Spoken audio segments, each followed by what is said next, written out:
Assalamu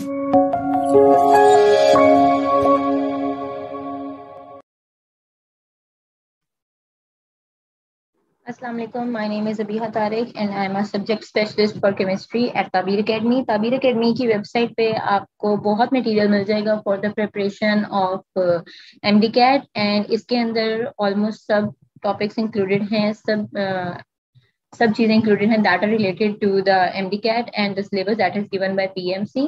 यहाँ पे इस वीडियो का हमारा मकसद ये है कि हम आपको एक ओवरव्यू एंड एक्सप्लेनेशन दें उन टॉपिक्स की जो केमिस्ट्री के अंदर इंक्लूड किए गए हैं। सो आज का हमारा टॉपिक है केमिकल इक्विलिब्रियम। केमिकल इक्विलिब्रियम क्या होता है? हमारे जो सब टॉपिक्स हैं वो आपके सामने आपकी स्क्रीन पर दिए गए हैं। Please go through these sub topics. इसके बाद हमारे पास है लर्निंग ऑब्जेक्टिव्स। लर्निंग ऑब्जेक्टिव्स का मतलब है कि by the end of this video और by the end of the preparation of your topic आपको इन सब चीजों के बारे में पता होना चाहिए। You should know how to explain synthesis of ammonia by Haber's process. You should know what is a solubility product. You should know what is Le-Chatelier's principle. You should know कि केमिकल इक्विलिब्रियम होता क्या है, reversible reaction क्या होते हैं, irreversible क्या होते हैं, फॉरवर्ड डायरेक्शन क्या है, रिवर्स डायरेक्शन क्या है। So we will be studying about that today. Let's just start. Chemical equilibrium reversible reaction. सबसे पहले हम पढ़ेंगे रिवर्सिबल रिएक्शंस के बारे में। A reversible reaction is a reaction in which reactants and products are in dynamic equilibrium in a closed system. हमारे पास जो एक रिएक्शन होता है क्लोज सिस्टम के अंदर टेक प्लेस कर रहा होता है, उसके अंदर जितनी अमाउंट रिएक्टेंट्स की आपस में रिएक्ट करके प्रोडक्ट्स बना रही होती है उतनी ही अमाउंट प्रोडक्ट्स की डिसइंटीग्रेट होकर रिएक्टेंट्स में कन्वर्ट करी थी। सो हमें देखने में लगता है कि रिएक्शन स्टॉप हो गया, but the reaction is always going on. ये रिएक्टेंट्स प्रोडक्ट्स बना रहे थे, प्रोडक्ट्स डिसइंटीग्रेट होकर रिएक्टेंट्स बना रहे थे, कॉन्टिन्यूसली ये हो रहा होता है, लेकिन ये एक इक्विलिब्रियम पे होता है, जितना रिएक्टेंट है उतने ही प्रोडक्ट हैं, तो इसको हम कहते हैं इक्विलिब्रियम। एक होता है फॉरवर्ड रिएक्शन जो टुवर्ड्स द राइट होता है। केमिकल इक्वेशन में हमारे पास लेफ्ट साइड पे रिएक्टेंट्स होते हैं और राइट साइड पे हमारे पास प्रोडक्ट होता है, तो towards the right is a forward reaction and towards the left is a reverse reaction. Irreversible reaction में जस्ट एक डायरेक्शन में रिएक्शन होता है, बोथ में नहीं होता। ओके उसके बाद है state of dynamic equilibrium, the state at which RF is equal to RR और and it is called the dynamic equilibrium. मतलब कि जितना rate of reaction for products है उतना ही rate of reaction for reactants. अब इसका मतलब है कि जो प्रोडक्ट है वो रिएक्टेंट के इक्वल है। यहाँ पे इट्स नॉट नेसेसरी कि कितना कितना प्रोडक्ट है, बट ये कि कितने टाइम में, लाइक 5 मिनट में अगर 5 ग्राम रिएक्टेंट्स जो है वो प्रोडक्ट में कन्वर्ट हो रहे हैं तो 5 मिनट में उतने ही जो सा प्रोडक्ट है वो रिएक्टेंट्स में भी कन्वर्ट हो रहा है। तो यहाँ पे क्या इंपॉर्टेंट है? रेट इंपॉर्टेंट है। यहाँ पे हमारे पास आपके सामने स्क्रीन पर ग्राफ दिया गया है जिसके अंदर बताया गया है कि rate of reaction reversible reaction का कैसे होता है इक्विलिब्रियम के अंदर। Okay now let's move forward. Equilibrium constant, that is Kc, expressions for some important reaction. ये हमारे पास एसिटिक एसिड है एंड ये हमारे पास एथेनॉल है, इनका रिएक्शन है। आपको Kc फाइंड करने के लिए फॉर्मूला अप्लाई करना पड़ेगा। This is PCl5 and it is converting to PCl3 plus chlorine और ये PCl3 plus chlorine combine होकर PCl5 में convert हो रही है। ये इसका Kc है। उसके बाद हमारे पास this reaction and then this reaction. This is an important reaction. ये आपको बाद में आगे वीडियो में पता लगेगा कि why this is an important reaction. Application of equilibrium constant. हमें इक्विलिब्रियम कांस्टेंट से क्या मदद मिलती है, हमें इससे पता क्या लगता है केमिस्ट्री में, व्हाई दिस इज इम्पोर्टेंट। तो हमारे पास है कि हमें डायरेक्शन ऑफ रिएक्शन के बारे में पता लगता है, एक्सटेंट ऑफ रिएक्शन, रिएक्शन कितना हो चुका है ये पता लगता है, और पोजीशन ऑफ इक्विलिब्रियम क्या है ये भी हमें पता लगता है। So let's just start. Direction of reaction में अगर Kc that is equilibrium constant it is greater then this ratio, तो it means कि reaction कहाँ है? Forward direction में. If it is small, the reaction is in the reverse direction. और अगर ये equal है, that means equilibrium जो सा है वो achieve कर लिया गया है। अगर Kc बहुत large amount में है तो reaction is almost complete. Kc small amount में है, ज्यादा रिएक्शन जो है फॉरवर्ड डायरेक्शन में नहीं हुआ। If Kc is very small it means कि बहुत कम जो सा फॉरवर्ड डायरेक्शन में रिएक्शन हैज प्रोसीडेड। अब हमारे पोजीशन ऑफ इक्विलिब्रियम में है Kc अगर ज्यादा है इट्स वेरी लार्ज अमाउंट तो position is on the right, if it is small position is on the left. जी let's move forward. Le Chatelier principle. Le Chatelier principle actually होता क्या है? द प्रिंसिपल स्टेट्स के अगर एक सिस्टम है जहां पे इक्विलिब्रियम अचीव कर दिया गया, अगर वहां पे हम कोई स्ट्रेस अप्लाई करें तो the system will move in a direction to minimize that stress. Like वो सिस्टम ऐसे एक्ट करेगा कि उसको दोबारा से इक्विलिब्रियम अचीव करना, लाइक उसका गोल है इक्विलिब्रियम को अचीव करना। The stress can be pressure, temperature और कॉन्सेंट्रेशन। कॉन्सेंट्रेशन प्रोडक्ट्स की भी हो सकती है, कॉन्सेंट्रेशन रिएक्टेंट्स की भी हो सकती है। यहाँ पे हमारे पास आ गया hydrogen plus nitrogen makes ammonia, this is called Haber process. अब हमारे पास पढ़ेंगे कि factors that effect a dynamic equilibrium. Concentration. When a system is in equilibrium, it means the same amount of reactants are converting to products and same amount of product is converting back to reactants. अगर हम लोग product को remove करते जाएंगे तो product कम हो गया, reactant ज्यादा हो गया, तो जो सिस्टम है वो इस चीज को मिनिमाइज करने के लिए ज्यादा प्रोडक्ट बनाना शुरू कर देगा।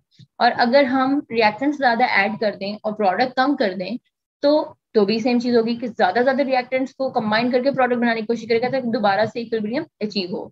तो अगर हम प्रोडक्ट को रिमूव करेंगे तो रिएक्शन फास्ट होगा, और अगर हम रिएक्टेंट्स को ऐड करेंगे तो रिएक्शन ज्यादा होगा, और vice versa.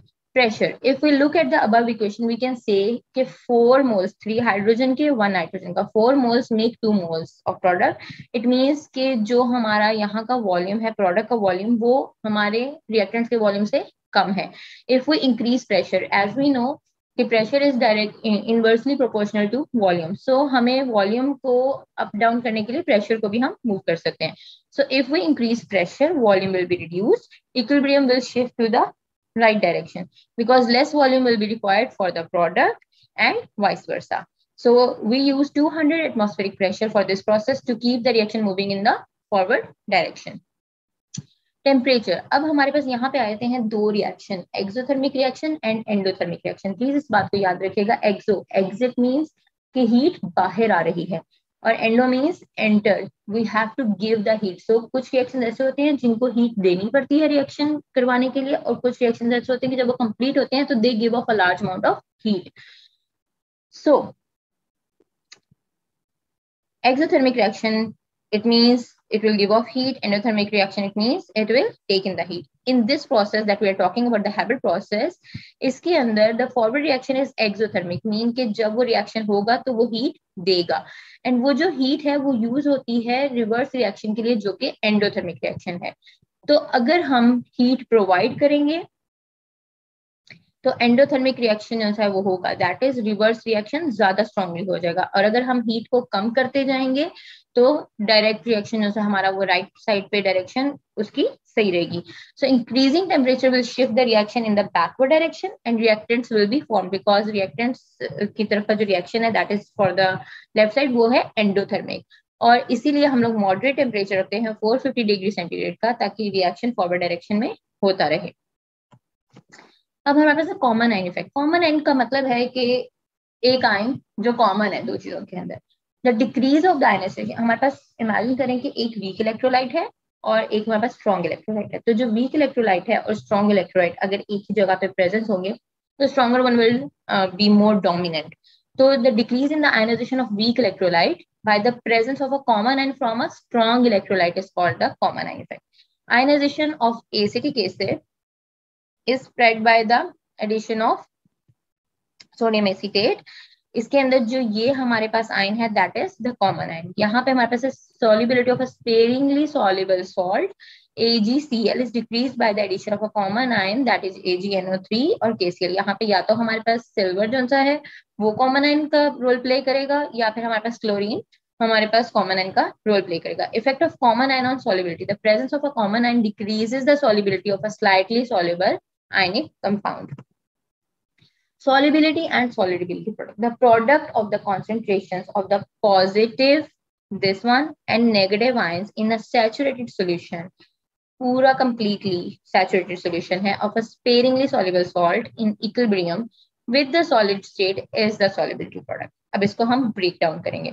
For a sparingly soluble मतलब इतना ज्यादा soluble नहीं है, salts like silver chloride, PbL2, base barium sulfate and so on, ionization is very small, मतलब ज्यादा easily ionization नहीं है, and concentration of salt may be considered as constant. Thus for sodium chloride हमारे पास ions में किस ions में convert होता है, सिल्वर में, सिल्वर क्लोराइड हमारे सिल्वर में और क्लोरीन में कन्वर्ट होता है।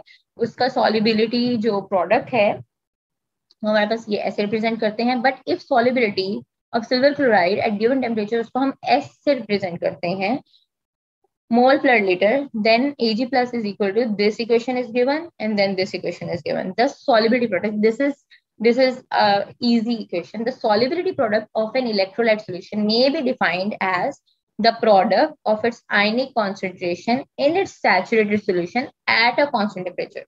Saturated solution, ionic concentration of the product at a constant temperature. Okay, that is the solubility product. फिर हमारे पास कंडीशंस फॉर प्रेसिपिटेशन. प्रेसिपिटेशन होती हैं जब हमारे पास एक सुपर सैचुरेटेड सॉल्यूशन में like no more solute can be dissolve, तो वो प्रेसिपिटेट की सूरत में सॉल्यूशन से बाहर निकलने की कोशिश करता है. If for a solution of an electrolyte ionic product is smaller than KSP, the solution is unsaturated, मतलब कि कोई precipitate नहीं बनेगा. If it is equal, it means the solution is saturated, लेकिन अभी इतना saturated नहीं हुआ कि उसके अंदर और solute add ना हो सके. If ionic product is greater than this, then the solution is super saturated, जिसकी वजह से precipitation हो जाएगी. Now, Haber process for synthesis of ammonia. This is very important topic. Ammonia is widely used to manufacture fertilizers and explosives. The Haber-Bosch process is used to produce tremendous amounts of ammonia out of nitrogen gas and hydrogen gas under high pressure. This is nitrogen, this is hydrogen, this is ammonia, and this is the heat of enthalpy. Adding more nitrogen and hydrogen will have no effect on the equilibrium constant. The reaction will still go to the right direction. If we are going to extract more ammonia, अगर हम product remove करते जाएंगे, the reactants will continue to react to form more products to relieve the change. हमने पीछे पढ़ा था Le Chatelier's principle. Therefore, the reaction will still go to the right. If we increase the temperature, energy will be added to the system. तो हमारे पास endothermic कौन से reactants का जो सा रिएक्शन होता है वो एंडोथर्मिक था. Then there's a tendency for the heat of reaction to increase, approaching to a positive value. Consequently, the reaction will shift to the left. अब opposite direction में reaction होने लग जाएगा. Inerting a vessel with an inert gas like argon to increase the pressure will have no effect in the equilibrium constant. Therefore, the direction of the reaction is still the same. Adding a catalyst to the reaction will have no effect to the direction of a reaction because it's not reacting to the reactant by definition. In fact, it will make the reaction fast. यहाँ पे हमने fast की बात नहीं करनी, यहाँ पे हमने direction की बात करनी है कि reaction किस direction में होगा. उसके बाद हमारे पास बफर सॉल्यूशंस हैं. Such a solution that resist a change in its pH, कि हम लोग जैसा आपके पास कुछ प्रोडक्ट्स होते हैं ये जिनसे पैकेज प्रोडक्ट्स होते हैं, इनकी इतनी देर तक शेल्फ लाइफ होती है, इसके अंदर बफर्स ऐड किए जाते हैं, ये इसकी पीएच को चेंज होने से थोड़ा स्टॉप करते हैं. Even after a small amount of an alkali और acid is called a buffer solution, कि वो सॉल्यूशन जो रेजिस्ट करते हैं पीएच में चेंज को, इवन के उसके अंदर अल्कली या एसिड मतलब ऐड हो जाए या उसका रिएक्शन हो जाए, तो उसको क्या कहते हैं, बफर सॉल्यूशन. हमारे पास दो टाइप्स हैं, that is acidic buffer solution and basic buffer solution. Preparation में एसिडिक के आते हैं weak acid plus salt with a strong base, और बेसिक में आते हैं weak base plus salt with a strong acid. ये हमारे पास एग्जांपल हैं और ये हमारे पास एग्जांपल है. This is pH is equal pK plus log salt over acid pKb, and यहाँ पे पीकेबी प्लस लॉग. अच्छा, what is pKa? pKa is strength of an acid and pKb is strength of a base. अगर small like lower value होगी pKb की तो strong base होगी, और lower value होगी pKa की तो भी स्ट्रॉन्ग बेस होगी. अच्छा, यहाँ पे एक वर्ड लिखा हुआ है conjugate acid. Conjugate acid is compound formed when an acid donates its proton, that is H positive, to a base, or you can say it is a base with a H plus added to it. Okay, I hope this topic is clear to all of you. Best of luck for your exams preparation.